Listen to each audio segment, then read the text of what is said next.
प्रजारंजन के कार्य के साथ। आप वर्तमान में आप भी किसी शासक की प्रजा हैं, लेकिन बस वो जो राजतंत्र था अब लोकतंत्र आ गया, लेकिन आपके प्रति वही जवाबदेही है, वही दायित्व है, वही उत्तरदायित्व हैं, वही कर्तव्य है शासक के, और वही आपकी आवश्यकताएं भी। तो उन आवश्यकताओं को शासक पूरा कर रहा है तो फिर अगले चुनाव में जीत कर आएगा वही पार्टी, वही दल, ठीक है। अगर नहीं कर पा रहा है, अपेक्षाओं पर खरा नहीं उतर पा रहा है, तो वह उसका क्या कर दिया जाएगा, अगले चुनाव में बहिष्कार कर दिया जाएगा। आप देखें एक बार इसको, दोनों हम साथ साथ लेकर चल रहे हैं, एक के बाद एक स्टेप वाइज, तो आप ध्यान से देख लें, कहीं कोई और दिक्कत है तो हम देख लेंगे उसको।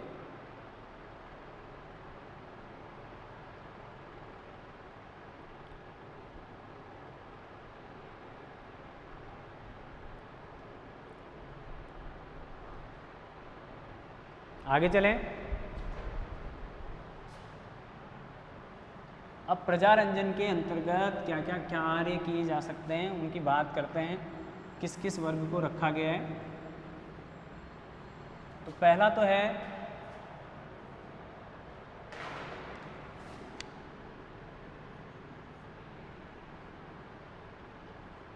प्रजारंजन, और इस प्रजारंजन में जो आपका काम है पहला वो आता है, एक तो आता है लोक कल्याण। इसके अगर हम सब डिवीजन करें तो लोक कल्याण के कार्य, ठीक है। दूसरा आता है आपके प्रशासनिक व्यवस्था,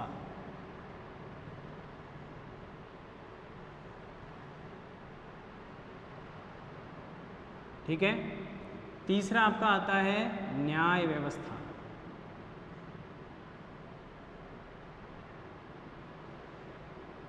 चौथा आपका आता है सामाजिक व्यवस्था,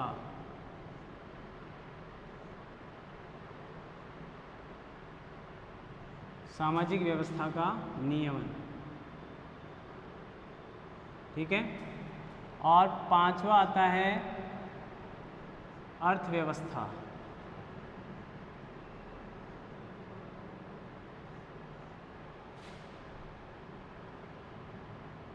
का दायित्व या नियंत्रण। छठा आता है परराष्ट्र संबंध,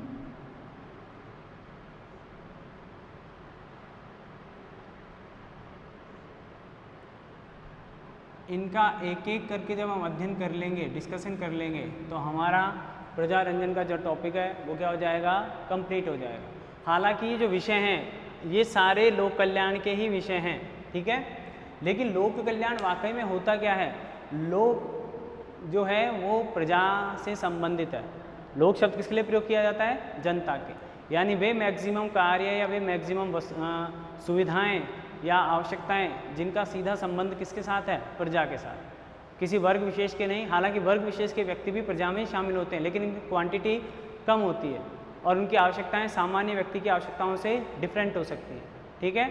हम बात कर रहे हैं लोक कल्याण का मतलब ज़्यादा बहुसंख्यक लोगों के लिए कार्य किया जाना। तो आगे चलते हैं, हम इसको देखा आपने, अब हम एक एक करके इनके कार्यों की चर्चा करते हैं।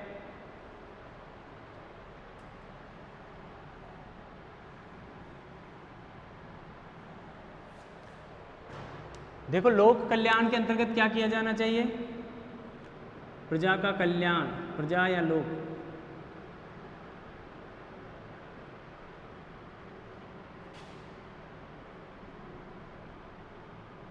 प्रजा का कल्याण ही राज्य की समृद्धि का आधार है। ऐसा कौन कह रहा है, मनु महाराज कह रहे हैं।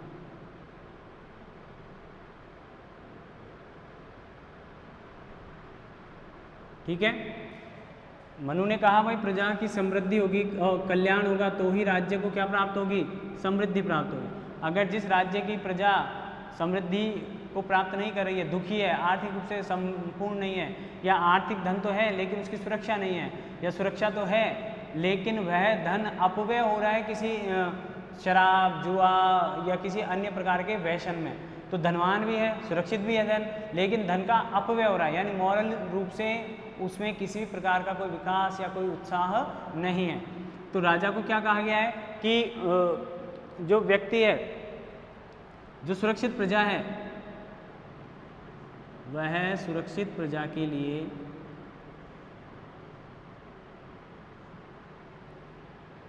चार पुरुषार्थ बताए गए हैं।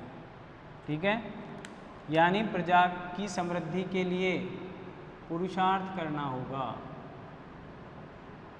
पुरुषार्थ का मतलब क्या हो गया? कर्म। पुरुषार्थ का मतलब क्या हो गया? कर्म। यानी ये जो सुरक्षित प्रजा है, यदि वह अपने इन चार पुरुषार्थों को, कौन कौन से हैं? धर्म, अर्थ, काम और अंतिम मोक्ष। ठीक है, क्या आप बता सकते हैं कि इनमें से कोई काम बच गया क्या? आप कहेंगे साहब दुकान खोल के बैठे हैं तो अर्थ कमा रहे हैं साहब, आप किसी के दान कर रहे हैं, पुण्य कर रहे हैं, उसकी हेल्प कर रहे हैं, मदद कर रहे हैं, तो वो क्या कर रहे हैं? आप अपने धर्म का निर्वहन कर रहे हैं।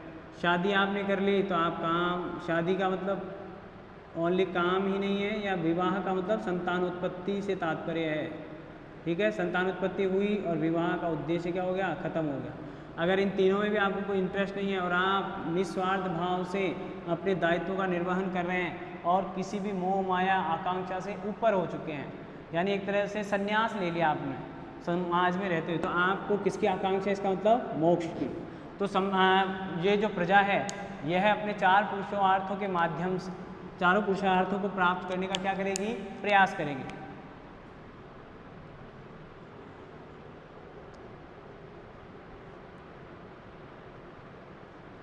और करना भी चाहिए। जिस राज्य में इन चारों में बैलेंस बन जाता है, संतुलन हो जाता है इन चारों पुरुषार्थों में, वह राज्य, वह व्यक्ति और वह जो व्यवस्था है वह जरूर विकास करती है। अगर ये संतुलन नहीं होगा, यहाँ असंतुलन हो जाएगा, तो जैसे मैंने बताया कि धन भी होगा, सुरक्षित भी होगा, लेकिन आप कहाँ खर्च कर देंगे उसको? उसका अपव्यय कर देंगे आप, उन्हें गलत गलत कार्यों में प्रयोग करके उनको नष्ट कर देंगे। क्योंकि धन की भी गतियाँ तीन है, दान, भोग और नाश। अगर आपके जीवन में इन चीज़ों में संतुलन नहीं है तो आप उस दान का क्या, उस धन का क्या करेंगे? या तो भोग लेंगे या दान कर देंगे, नहीं तो फिर क्या हो जाएगा? उसका नाश हो जाएगा। तो ऐसे इन चारों पुरुषार्थों को पाने का प्रयास करेगी प्रजा। और राज्य क्या करेगा? राज्य इस कार्य में क्या करेगा? प्रजा की सहायता करेगा, प्रजा की सहायता करेगा। ठीक है, तो ये दायित्व माना गया है किसका? राजा का। प्रजा का कार्य है कि इन पुरुषार्थों को प्राप्त करे, और इन पुरुषार्थों के पालन में अगर कोई दिक्कत आती है, कोई संकट आता है या कोई अव्यवस्था आती है, तो राजा का ये दायित्व है कि वह उस प्रजा के लिए कल्याण के लिए, ऐसी प्रजा के कल्याण के लिए उन संकटों, उन बाधाओं को क्या करे? दूर करे। यानी प्रजा की उनके पुरुषार्थों के प्राप्त करने में क्या करे? सहायता करे। अगर राजा समय समय पर ये भी ध्यान रखे, समय समय पर शासक प्रजा के कल्याण के लिए किए गए कार्यों की जांच करे।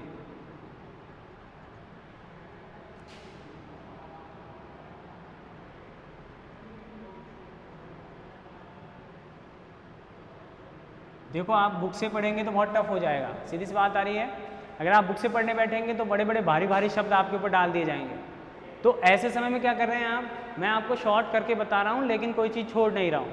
आपको जिस तरीके से बताया जा रहा है, बड़े आसान चीज़ें हैं, पढ़े हुए हैं पहले आप, पुरुषार्थ आपने पढ़ रखे हैं पहले, और इन पुरुषार्थों का प्रयोग करने के लिए पुरुषार्थों के बारे में मैंने बता दिया है। और पुरुषार्थों के लिए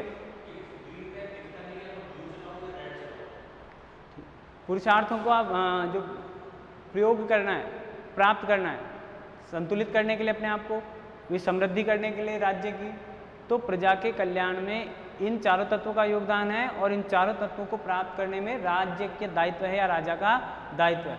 और इसके लिए राजा क्या करता है कि समय समय पर उन चीज़ों को चेक करता है, किए गए प्रयासों को क्या करेगा? जांच करेगा।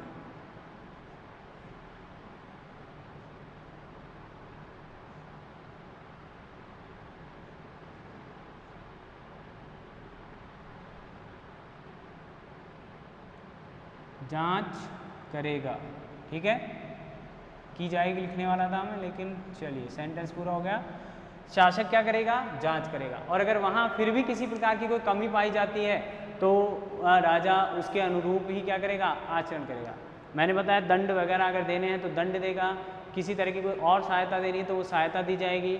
जैसे हम भी तो कह रहे हैं कि समाज में जो हमारे जो वर्ग है, कुछ वर्ग ऐसे भी हैं जो BPL और APL ये इस तरह का वर्गीकरण और किया गया अर्थ के आधार पर।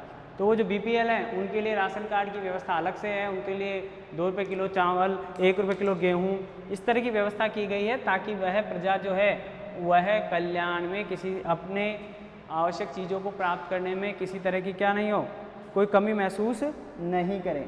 ठीक है, आगे चलते हैं और देखते हैं।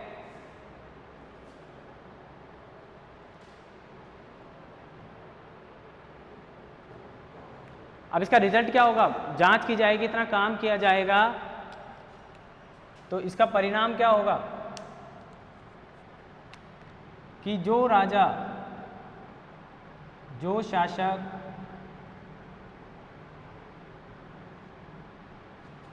अपने धर्म का पालन करते हुए, जो भी इसके धर्म हैं, इसी प्रकार अगर अपने धर्म का पालन करेगा, क्रम से चलते चलते अपने धर्म का पालन करते हुए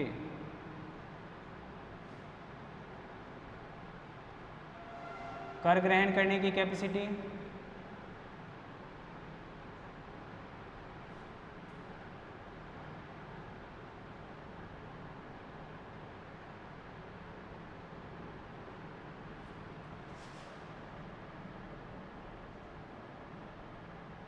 ठीक है, यानी अभी इसकी और चर्चा करेंगे। और इसके अलावा प्रजा की द्वारा आज्ञाकारिता भी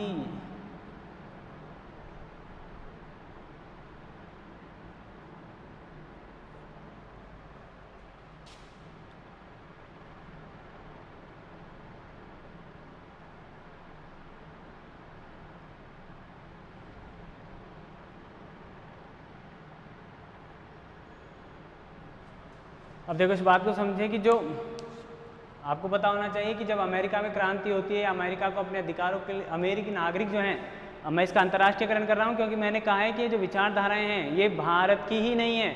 अब जब हम आगे चर्चा करेंगे कि इसके अनुसार धर्म क्या है तो आपको वहाँ बात पता चलेगी। लेकिन यहाँ जो बात कह रहे हैं कि अमेरिकन जो नागरिक हैं वे जब सुविधाएँ नहीं मिलती हैं तो टैक्स का बहिष्कार कर देते हैं। हमारे यहाँ भी टैक्स लगाने पर किसी तरह की कोई पाबंदी लगाई गई संविधान के द्वारा।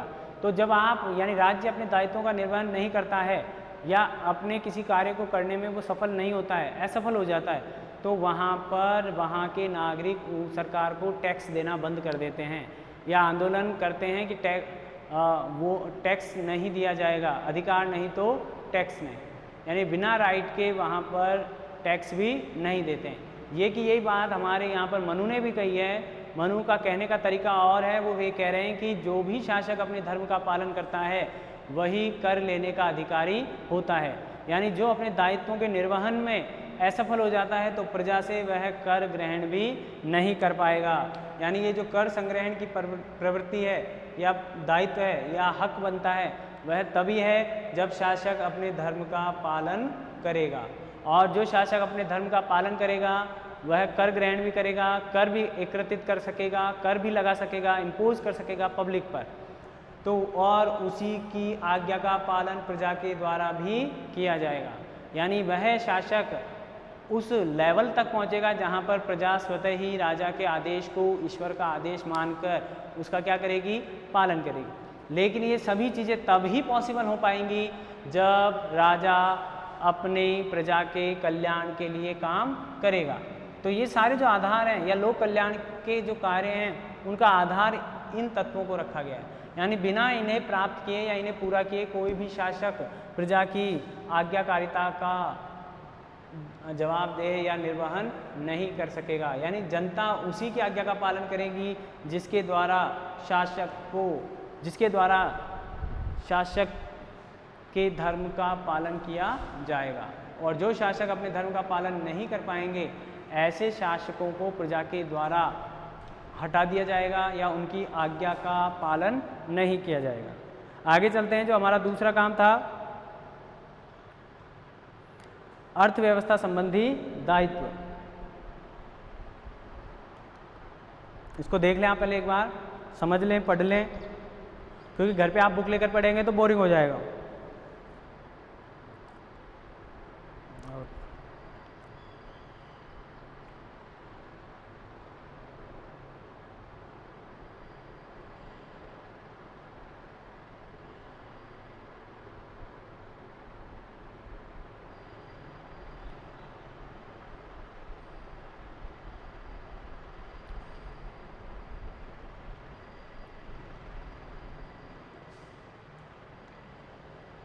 यहाँ चलते हैं।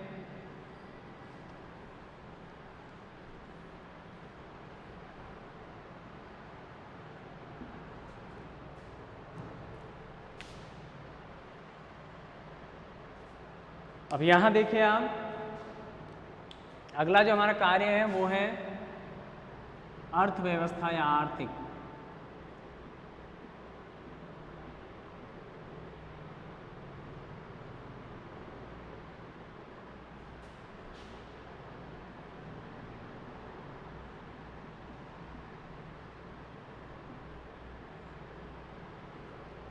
अब उससे पहले मैं आपको बता दूं कि जैसे आपको पता है कि जीएसटी आपने देखी होगी, अभी सरकार कितना ही अच्छा कार्य कर ले, लेकिन विपक्षी दल कह रहा है कि भारत की जो जीडीपी है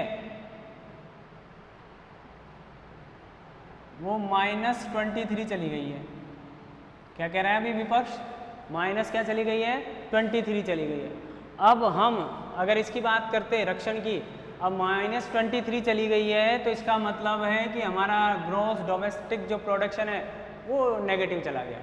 लेकिन दूसरी तरफ हमारे पास फाल्कन आ गया, जितने भी हथियार हैं, फाल्कन फाइटर प्लेन आ गया, S-400 आ गया, और भी कई एंटी बैलिस्टिक मिसाइल्स आ गई, और भी बहुत सारे सैनिक दृष्टिकोण से हमारे पास साधन आ गए। तो वहाँ रक्षण की तरफ नहीं देख रही है गवर्नमेंट के विरुद्ध वर्तमान कांग्रेस सरकार या जो भी वर्तमान पार्टियां विपक्ष में, वह देख रही हैं कि आर्थिक व्यवस्था कहाँ जा रही है? डाउन चली गई है, नेगेटिव चली गई है।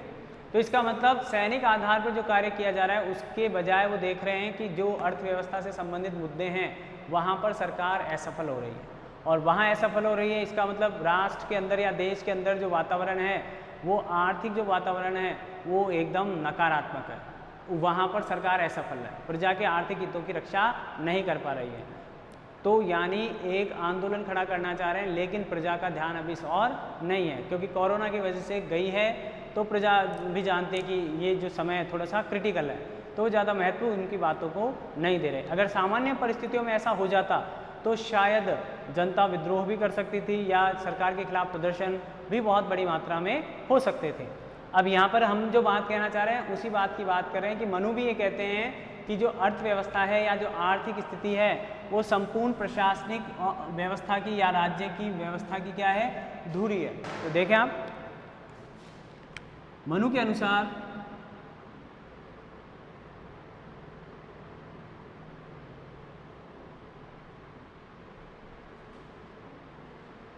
आर्थिक व्यवस्था संपूर्ण राज्य की केंद्र बिंदु है या संपूर्ण राज्य की धुरी है।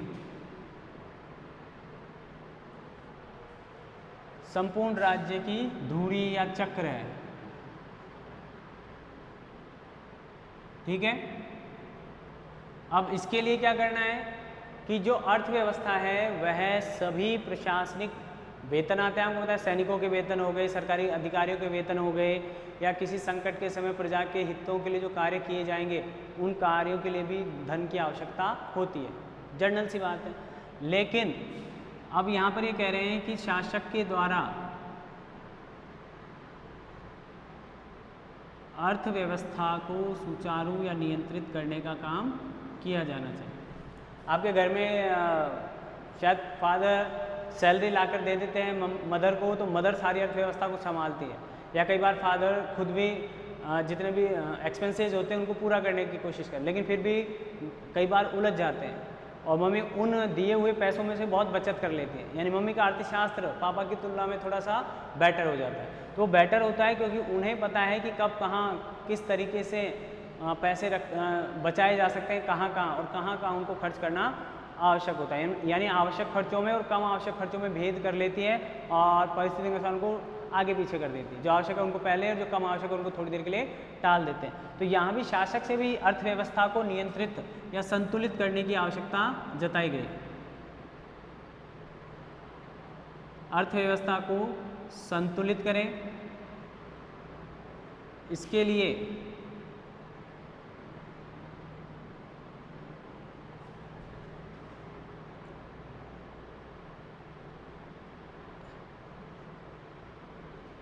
आय और व्यय के मध्य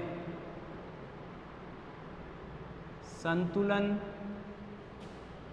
स्थापित करें।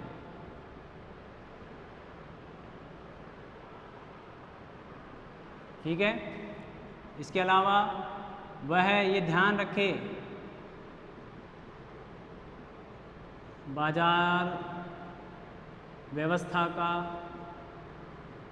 बाजार व्यवस्था, मुद्रा, विदेशी व्यापार, जो परराष्ट्र संबंधों के माध्यम से होगा, आदि के विषय में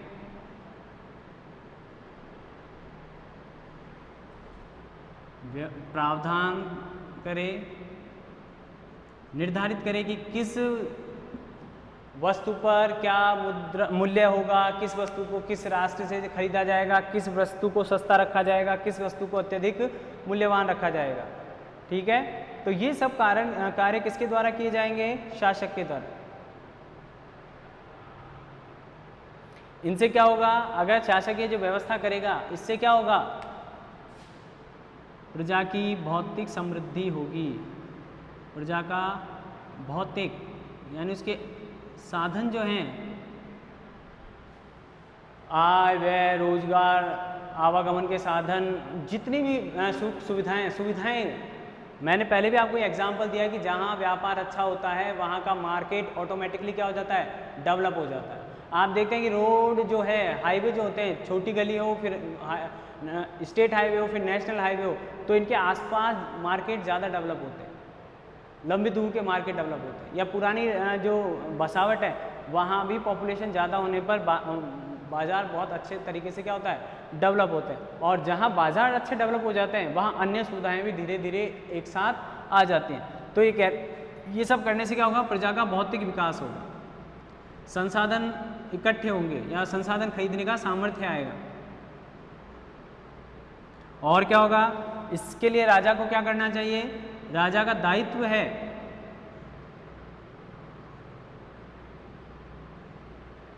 कि वह प्रजा पर क्या करे। अब आप खुद जानते हैं कि अगर टैक्स बहुत ऐसा नहीं है कि टैक्स लगा दो, जनता को प्रॉफिट जो मिल रहा है उसमें से मैक्सिमम हिस्सा गवर्नमेंट ले लेगी। जैसे हम बात करते हैं साम्यवाद वगैरह की, साम्यवाद में क्या करता है प्रशासक जो होता है या प्रशासन जो होता है वो मैक्सिमम प्रॉफिट को अपने पास रख लेता है, या जो भी मैक्सिमम प्रॉफिट देने वाले जो संस्थाएं हैं उनका राष्ट्रीयकरण कर देता है, उनको राष्ट्र की संपत्ति घोषित कर देता है। या एक सीमा से ज़्यादा धन इकट्ठा होते ही जबरदस्ती उसके बैंक को सरकार के द्वारा ले लिया जाता था साम्यवादी राष्ट्रों में। यहाँ ऐसा नहीं है। यहाँ क्या करेगा? यहाँ राजा का ये दायित्व है कि वह कर निर्धारण करे या कर संग्रहण जो करता है, जो हमने पहले ही बताया, कर निर्धारण करते समय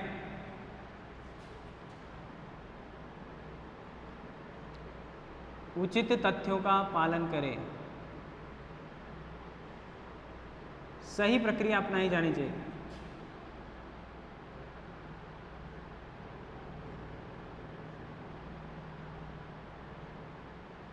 अब इसका सबसे बड़ा एग्जाम्पल आप जब लिखेंगे तो आपके मन में आना चाहिए, जीएसटी जब लागू हुई थी तो आज ही 5 कैटेगरियां, लेकिन उस समय भी 5 कैटेगरी थी, लेकिन उस समय जो जीएसटी थी उनकी कई चीज़ों की श्रेणी बदल दी गई है। कुछ को सस्ते में रख दिया गया है तो कुछ को वापस महंगे में कर दिया गया है। वो इसलिए क्योंकि उनको पता था कि ये जो चीज़ें हैं उनके ऊपर जो टैक्स लग रहा है, अगर वो जनता के रोज़मर्रा की चीज़ें हैं तो उन चीज़ों पर टैक्स रखा गया कम। अगर गलती से किसी चीज़ पर या पब्लिक से संबंधित, डायरेक्ट जो पब्लिक से संबंधित है, अगर ऐसी वस्तु पर टैक्स ज़्यादा लगा दिया गया तो उस टैक्स को वापस गवर्नमेंट ने क्या कर दिया है? कम कर दिया गया। और ये जीएसटी आया भी क्यों था? जीएसटी इसलिए आया था कि जो आपको ध्यान भी होगा कि जो टैक्सेज हैं उनकी संख्या बहुत ज़्यादा थी। तो किसी और MRP छपती थी सभी पर, जो भी वस्तु आप खरीदते हैं उस पर MRP होती है, मैक्सिमम रिटेल प्राइस। तो उसमें वे सब टैक्स भी इंक्लूड हो जाते थे जो उस राज्य में टैक्स थे ही नहीं, या दूरी के आधार पर भी टैक्स की मात्रा में क्या हो जाती है, कमी हो जाती है। लेकिन वो दुकानदार क्या करता है, चाहे जयपुर में खरीद लो चाहे बॉर्डर जैसलमेर पर खरीद लो, आप उस चीज़ की वही कीमत और कई बार तो MRP से भी ज़्यादा लेने का प्रयास करता था। तो ऐसी अवस्था से बचने के लिए उन सभी टैक्सों को मिलाकर एक टैक्स कर दिया गया। वो क्या नाम रखा गया उसका, GST। इससे क्या हुआ, प्रशासन में थोड़ी सी पारदर्शिता आई।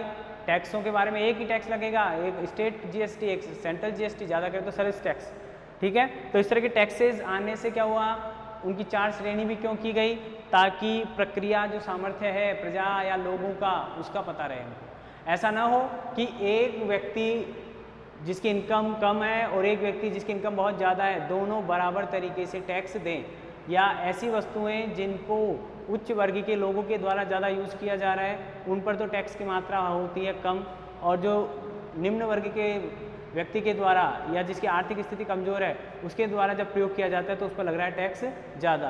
तो ऐसी स्थिति या ऐसे विरोधाभास से भी बचने का आह्वान करते हैं मिस्टर मनु कि शासक को ऐसा नहीं करना चाहिए, उसे टैक्स संग्रहण में किसी भी प्रकार से दबाव का काम नहीं लेना चाहिए।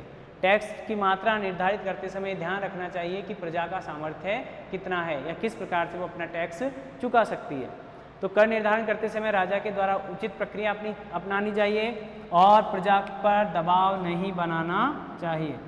प्रजा से सामर्थ्य अनुसार, प्रजा से उसके सामर्थ्य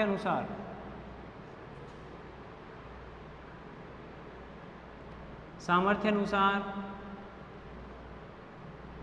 कर लिया जाना चाहिए। ये GST आपको ध्यान दिलाएगी कि GST क्यों लाए थे हम, ठीक है। तो जहाँ ये कर ठीक मात्रा में होगा वहाँ पर प्रजा भी अपनी खुशी खुशी क्या देगी, आपको टैक्स चुकाने का प्रयास करेगी, ठीक है।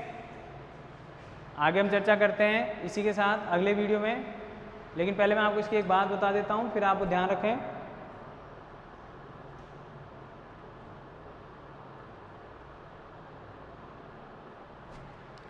अब ये तो सब हमने किसके पक्ष में कर लिया, राज्य के पक्ष में या व्यापारियों के लिए कि टैक्स लगाए, यहाँ तक तो ठीक है। अब एक इम्पोर्टेंट बात और लिख लें कि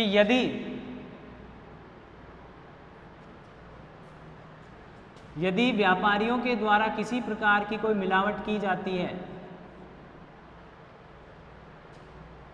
यदि व्यापारियों के द्वारा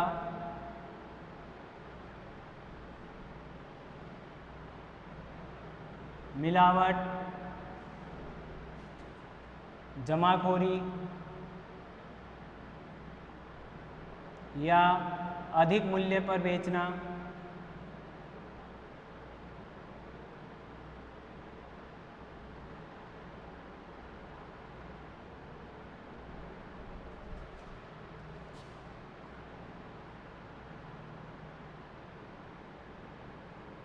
लिया जाता है तो शासक उनके विरुद्ध कार्यवाही करे। तो शासक उन्हें रोके, तो शासक व्यापारी वर्ग को क्या करे, रोके। ऐसा ना हो कि वह अपने निजी प्रॉफिट के लिए प्रजा के जीवन को संकट में डाल दे, ऐसा नहीं होना चाहिए। तो आप देख रहे हैं कि दोनों के लिए आर्थिक व्यवस्था में, दोनों के लिए, प्रजा के लिए भी दायित्व है कि वो टैक्स जो दिया गया है सामर्थ्य के अनुसार चुकाए। कहीं भी ऐसा नहीं है कि चुकाए नहीं, जैसा जिसका सामर्थ्य हो प्रजा में वैसा वो टैक्स का भुगतान करे। और ऐसे ही व्यापारियों के लिए भी कहा गया है, अर्थव्यवस्था की जो धुरी है, व्यापारी बड़े अच्छे से काम करते हैं मान लिया, लेकिन उनके लिए भी आवश्यक किया गया है कि वह किसी भी प्रकार से प्रजा के साथ अपने आर्थिक हितों का भली प्रकार से निर्वहन करें और किसी भी प्रकार की मिलावट, जमाखोरी, अधिक मूल्य लिया जाना या कम तोलना जो वर्तमान में भी हो रहे हैं, ऐसे सिद्धांतों से बचने के लिए कहा गया। आगे हम देखते हैं कि अभी तीसरा जो हमारा कार्य है उसकी चर्चा करेंगे। तो इस प्रकार जो अर्थ है वो पूरा होता है और अर्थ वर्तमान में भी आवश्यक है और उस समय भी उतना ही आवश्यक था, ठीक है। तो फिर देखते हैं हम अगला जो हमारा बिंदु है वो है न्याय व्यवस्था।